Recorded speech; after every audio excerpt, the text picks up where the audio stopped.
प्यारे बच्चों, तो आप सभी को आपके अपने YouTube चैनल मिशन 2 पे आप लोगों का बहुत बहुत स्वागत है।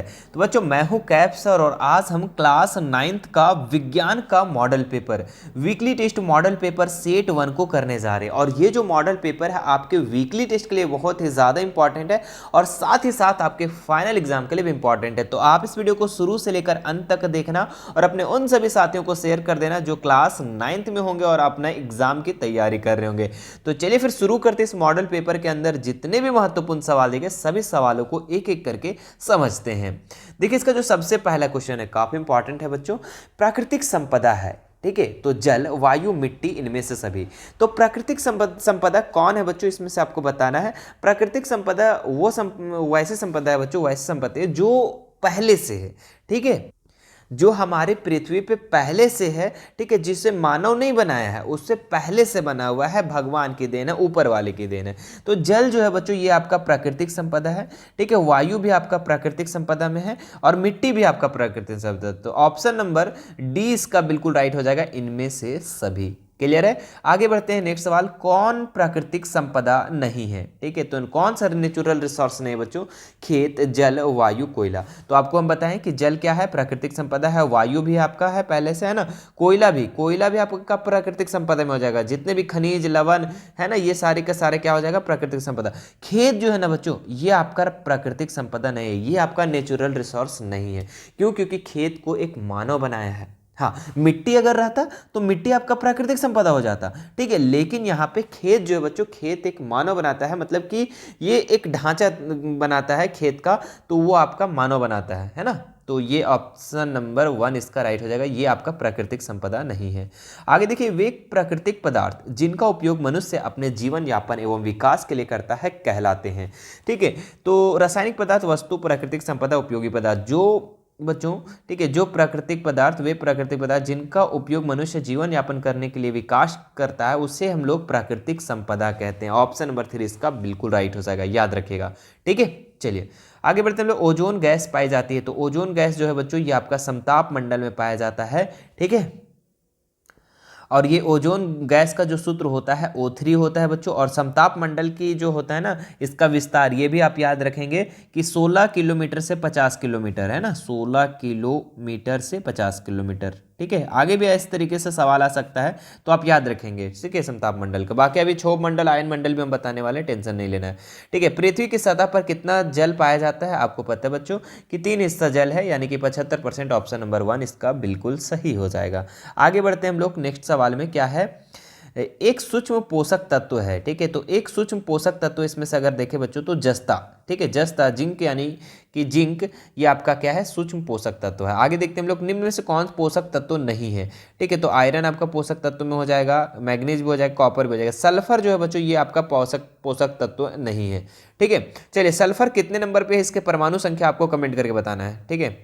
चलिए, परमाणु संख्या, एटॉमिक नंबर आपको कमेंट करके बताना है सल्फर का।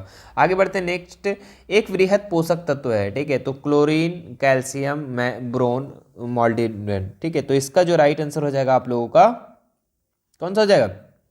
ऑप्शन नंबर 2 कैल्शियम, ठीक है। चलिए आगे देखते हैं। नेक्स्ट सवाल, निम्न में से कौन सा खरीफ फसल है? तो खरीफ फसल कौन सा है बच्चों? तो इसमें से गेहूं तो रबी फसल है, चना भी रबी फसल, धान जो है बच्चों ये आपका खरीफ फसल में आ जाएगा, ठीक है। और ये जो है आपका गेहूं, चना और सरसों ये आपका रबी फसल आएगा। तो दोनों चीज़ों को आपको अच्छे से याद रख लेना है, ठीक है, क्योंकि इस तरीके से अलट पलट करके सवाल आ सकता है। आगे देखते हैं हम लोग। नेक्स्ट सवाल, निम्न में से कौन सा रबी फसल है? तो धान तो आपको बता दिए खरीफ फसल है। गेहूं जो है बच्चों ये आपका रबी फसल में आ जाएगा। मक्का आपका खरीफ में आ जाएगा। अरहर भी आपका खरीफ फसल में आ जाएगा, है ना। अगला सवाल देखिए, जो कि आपको यहाँ सब्जेक्टिव सवाल है, वायुमंडल में ऑक्सीजन की मात्रा कितनी है? तो 21% है बच्चों, याद रखिएगा 21%, ठीक है। चलिए आगे देखते हैं हम लोग। कार्बन अपने मूल रूप से कहाँ पाया जाता है? तो ये आपका हीरा और ग्रेफाइड में अपने मूल रूप से पाया जाता है कार्बन, ठीक है, तो ये भी चीज़ आप याद रखेंगे। अगला सवाल देखिए, शुक्र और मंगल ग्रह के वायुमंडल से हमारा वायुमंडल कैसे भिन्न है? मतलब कि शुक्र ग्रह जो है और मंगल ग्रह, उसका जो वहाँ का इन्वायरमेंट है, वहाँ का वायुमंडल जो है बच्चों, एटमॉस्फेयर, ठीक है, और हमारा जो है वायुमंडल वो कैसे भिन्न है, ठीक है, कैसे अलग है? तो देखिए, पृथ्वी का वायुमंडल बहुत सी गैसों जैसे नाइट्रोजन, ऑक्सीजन, कार्बन डाइऑक्साइड, जलवाष्प, अन्य गैसों का मिश्रण है ना। आपको पता है कि हमारा पृथ्वी अति सुंदर है ना, मतलब कि नीला ग्रह जिसको हम लोग बोलते हैं, इसमें बहुत सारे गैसों का मिश्रण है, नाइट्रोजन, ऑक्सीजन, कार्बन डाइऑक्साइड, जल वाष्प एवं अन्य गैस, है ना। इसमें लगभग 78% नाइट्रोजन है, 21% ऑक्सीजन है। हमारी पृथ्वी पर जीवन वायु के घटकों का परिणाम है। जबकि, है ना, यहाँ तक आपको पहले आपको क्या करना है, पृथ्वी के बारे में लिख देना है। उसके बाद यहाँ लिखना जबकि शुक्र तथा मंगल ग्रह जैसे ग्रह जहाँ कोई जीवन नहीं है। मतलब कि हमारे पृथ्वी पे जीवन है, क्योंकि यहाँ पे सभी चीज़ उपलब्ध है हमारा, ठीक है, सभी गैस उपलब्ध है जो एक मानव, एक जीव जंतु के लिए उपयोगी है, ठीक है। वायुमंडल का मुख्य घटक कार्बन डाइऑक्साइड ही है। मतलब कि वहाँ पे ज़्यादा से ज़्यादा कार्बन डाइऑक्साइड है, जो कि हम लोग कार्बन डाइऑक्साइड अगर पूरा हमारा पृथ्वी पे ज़्यादा फैल जाएगा तो हम लोग मर जाएंगे जी, ठीक है। हम लोग को ऑक्सीजन, है ना, ऑक्सीजन की ज़रूरत होती है, ठीक है। वहाँ पे पानी की सुविधा नहीं है, तो ये है ना, वहाँ पे पानी नहीं, यहाँ पे हमारे पृथ्वी पे पानी ही पानी है। तो ये चीज़ है, ठीक है, जो कि वहाँ का वायुमंडल और यहाँ का वायुमंडल में काफ़ी अंतर है, ठीक है। चलिए आगे देखते हैं हम लोग। अनाज, दाल, फल तथा सब्जियों में हमें क्या प्राप्त होता है। तो देखिए, अनाज, दाल, फल, सब्जियों से हमें क्या प्राप्त होता है। देखिए, अनाज से हमारा कार्बोहाइड्रेट मिलता है, ठीक है, दाल से हमें प्रोटीन मिलता है, और फल तथा सब्जी से विटामिन तथा खनिज लवण मिलता है, ठीक है। तो इस चीज़ को आप अच्छे से याद कर लेंगे। चलिए आगे और भी सवाल है जो कि आपके एक्स्ट्रा प्रैक्टिस क्वेश्चन है, ठीक है। देखिए, एक्स्ट्रा प्रैक्टिस इस क्वेश्चन इसलिए हम करवाते हैं ताकि आपका वीकली टेस्ट तो अच्छा जा ही जाए, ठीक है, और आपका फाइनल एग्जाम जो है बच्चों, ये भी आपका अच्छा से अच्छा जाए, ठीक है, ताकि आप अच्छे फोड़ करके आओगे इस बार, ठीक है। इसलिए मैं ज़्यादा से ज़्यादा आप लोगों को क्वेश्चन करवा देता हूँ। क्वेश्चन करने में टाइम लगता नहीं है, बस आप लोग को थोड़ा थोड़ा सा टाइम देना होता है, इससे आप बहुत बेहतर कर सकते हो, ठीक है। और आपका वीकली टेस्ट से यहाँ से सवाल ज़रूर आते हैं, ठीक है, एक्स्ट्रा प्रैक्टिस क्वेश्चन से, तो आप ज़रूर देखेंगे इस पूरे क्वेश्चन को, और फाइनल एग्जाम में भी यहाँ से सवाल आएंगे ही आएंगे, ठीक है। चलिए, इसका पहला सवाल हम लोग देखते हैं। इसमें देखिए, आपको हम ज़्यादा से ज़्यादा ये ऑप्शन नहीं पढ़ेंगे, ठीक है, कोशिश करेंगे कि हम इसमें ख़त्म कर दें। आयन मंडल का विस्तार है, तो आयन मंडल का जो विस्तार है बच्चों, ये है 80 किलोमीटर से 640 किलोमीटर, यानी कि ऑप्शन नंबर 1 इसका बिल्कुल राइट हो जाएगा, ठीक है, आयन मंडल का। चलिए अगला देखिए, क्षोभ मंडल का विस्तार। तो क्षोभ मंडल का जो विस्तार है बच्चों, ये आपका 10 किलोमीटर से 12 किलोमीटर, यानी कि ऑप्शन नंबर ये तीसरा जो है ना, ये राइट हो जाएगा, ठीक है, 10 से 12 किलोमीटर। चलिए आगे देखते हैं हम लोग। नेक्स्ट सवाल, समताप मंडल का विस्तार। देखिए, ये आपको हम बता भी चुके थे, समताप मंडल का विस्तार ना आपको बता चुके थे कि 16 किलोमीटर से 50 किलोमीटर, ऑप्शन नंबर 1 इसका राइट हो जाएगा। आगे देखिए, वायुमंडल में कार्बन डाइऑक्साइड के बढ़ने का संबंध क्या है, ठीक है। तो वायुमंडल में CO2, कार्बन डाइऑक्साइड ज़्यादा से ज़्यादा बढ़ रहा है। क्यों बढ़ रहा है भाई, तो ये समुद्र तल के उठने से, यानी कि ऑप्शन नंबर 1 इसका राइट हो जाएगा। आगे देखते हैं, ओजोन का सूत्र है। देखिए, ऊपर में बता दिए थे O3, ठीक है, ओजोन का सूत्र O3, यानी कि ऑप्शन नंबर 2 इसका बिल्कुल सटीक आंसर हो जाएगा। अगला सवाल देखिए, पृथ्वी की ऊपरी उपजाऊ सतह जो चट्टानों के अपक्षय से बनती है कहलाती है, ठीक है। तो पृथ्वी के जो सबसे ऊपरी उपजाऊ सतह है जो चट्टानों के अपक्षय से बनता है, उसको हम लोग क्या कहते हैं, उसको हम लोग मृदा कहते हैं बच्चों, ठीक है, क्या कहते हैं, मृदा। तो ऑप्शन नंबर 1 इसका बिल्कुल राइट हो जाएगा।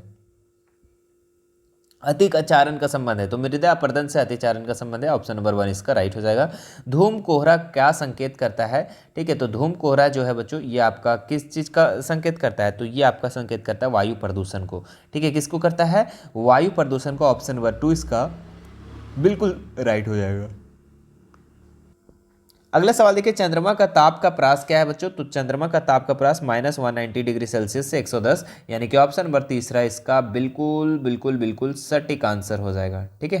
चलिए आगे देखते हैं हम लोग। नेक्स्ट सवाल क्या है, पौधे जिन पदार्थों का संश्लेषण करते हैं वे कहलाते हैं। तो पौधे जिन पदार्थों का संश्लेषण करते हैं बच्चों, उसको हम लोग क्या कहते हैं, जैव रसायन, यानी कि ऑप्शन नंबर 1 इसका बिल्कुल सटीक आंसर हो जाएगा। आगे देखते हैं हम लोग, एक संश्लेषित उर्वरक है। तो एक संश्लेषित उर्वरक क्या है यहाँ पे, तो नाइट्रेटस यानी यूरिया, है ना, ये क्या है, एक संश्लेषित उर्वरक है। आगे देखते हैं नेक्स्ट सवाल हम लोग, कंपोस्ट में नाइट्रोजन की प्रतिशतता कितनी हो सकती है, ठीक है।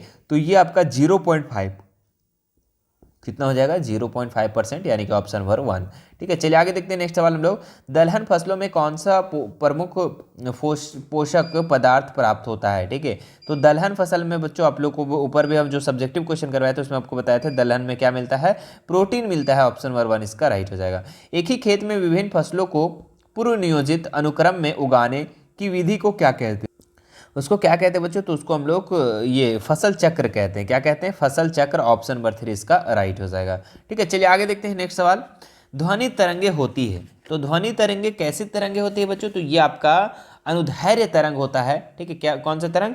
अनुदैर्ध्य तरंग, यानी कि ऑप्शन नंबर 2 इसका बिल्कुल सटीक आंसर हो जाएगा। चलिए 2 नंबर है ना।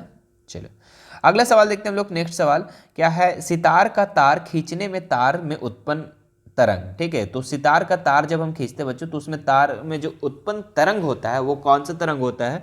तो वो अनुप्रस्थ तरंग होता है। ऑप्शन नंबर 1 इसका बिल्कुल सटीक आंसर हो जाएगा। चलिए अगला सवाल देखते हैं हम लोग। आवृत्ति का ईसाई मात्रक क्या होता है? तो हर्ज। ठीक है, बच्चे लोग को पता होगा कि आवृत्ति का ईसाई मात्रक फ्रीक्वेंसी का क्या होता है? हर्ज होता है। अगला सवाल देखिए, एकांक समय में पुनः होने वाले दोलनों की कुल संख्या को कहते हैं। ठीक है, तो एकांक समय में पुनः होने वाले दोलनों की संख्या को हम लोग क्या कहते हैं? तो दोलन की संख्या पूछ रहा है ना, तो इसको हम लोग क्या कहते हैं? आवृत्ति कहते हैं। ठीक है, ऑप्शन नंबर 4 इसका राइट हो जाएगा। ठीक है, चलिए अगला सवाल देखिए, तरंग दैर्घ्य का एसआई मात्रक। तो तरंग दैर्घ्य का जो एसआई मात्रक है आपका मीटर है, यानी कि ऑप्शन नंबर 1 इसका बिल्कुल सटीक आंसर हो जाएगा। अगला सवाल देखिए, सामान्य मनुष्य के कानों के लिए श्रोता प्रास है।